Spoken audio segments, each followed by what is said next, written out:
ვაგრძელებთ მეათე ლექციას.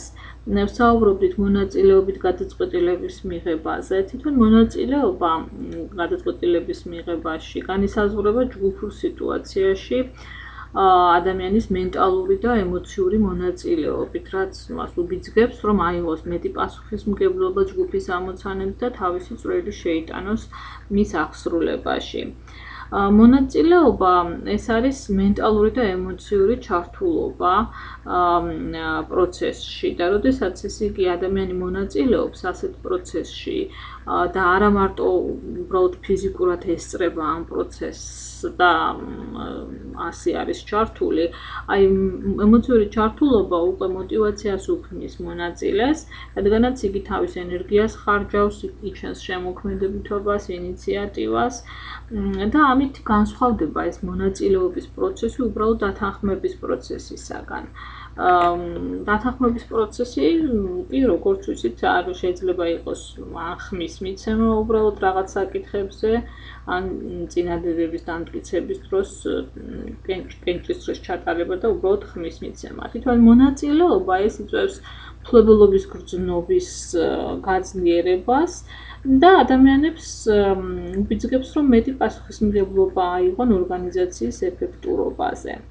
უკვე აიმ მიზნებს და გადაწყვეტილებას, რომელშიც ადამიანი მონაწილეობდა, უკვე თავის თავს აღიქვამს პირად გადაწყვეტილებად და დაინტერესებულია უკვე მიზნების და გადაწყვეტილებების წარმატებით განხორციელებისთვის. როგორც თქვით, მონაწილეობით გადაწყვეტილებას ის მიღებას ორი პოტენციური სარგებელი აქვს. ეს არის პირველი, რომ უკეთესი გადაწყვეტილებები მიიღება ამ გზით და მეორე, ეს ზრდის ორგანიზაციის მონაწილეების იწვევს ორგანიზაციის მონაწილეების ზრდა განვითარებას. მაგალითად, უფრო ხდება მიზნების მეტად გაზიარება, мотиваციის, კომუნიკაციის პროცესების გაუმჯობესება ორგანიზაციაში და თვითონ მონაწილეობის უნარჩვევების სწავლა და განვითარება ხდება თანამშრომლებში. თუმცა, როდესაც ვახორციელებთ ასეთ მონაწილეობით პროცესებს საგანმანათლებლო ორგანიზაციებში, უნდა გავითვალისწინოთ რამდენიმე ფაქტორი.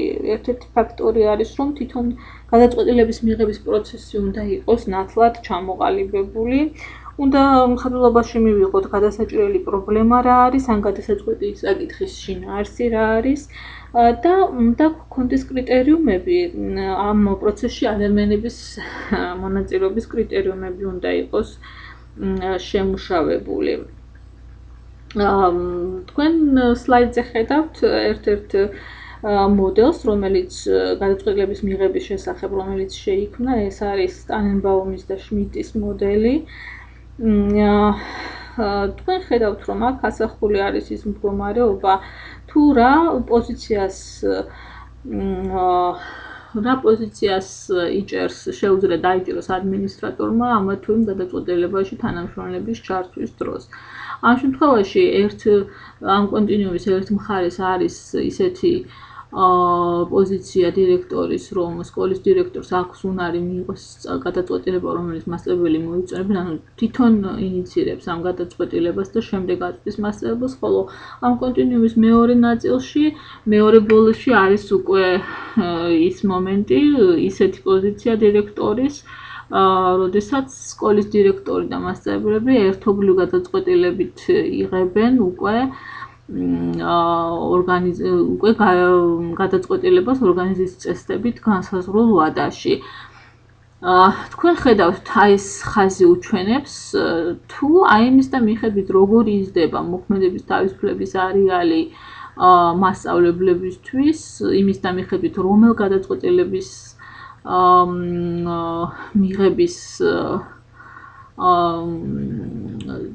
სტილს აირჩევს დირექტორი და როგორ მოქმედების თავისუფლების არეალი როგორ იზრდება და მცირდება დირექტორისათვის. ანუ ეს გვაძლევს რაღაც სხვადასხვა სტილების ერთობლიობას, თუ როგორ შეიძლება გადაწყვეტილების მიღების სხვადასხვა ხარისხით გამოყენება ორგანიზაციის მართვისას. უნდა განვასხვაოთ ხოლმე დემოკრატიული გადაწყვეტილების მიღება და მონაწილეობითი.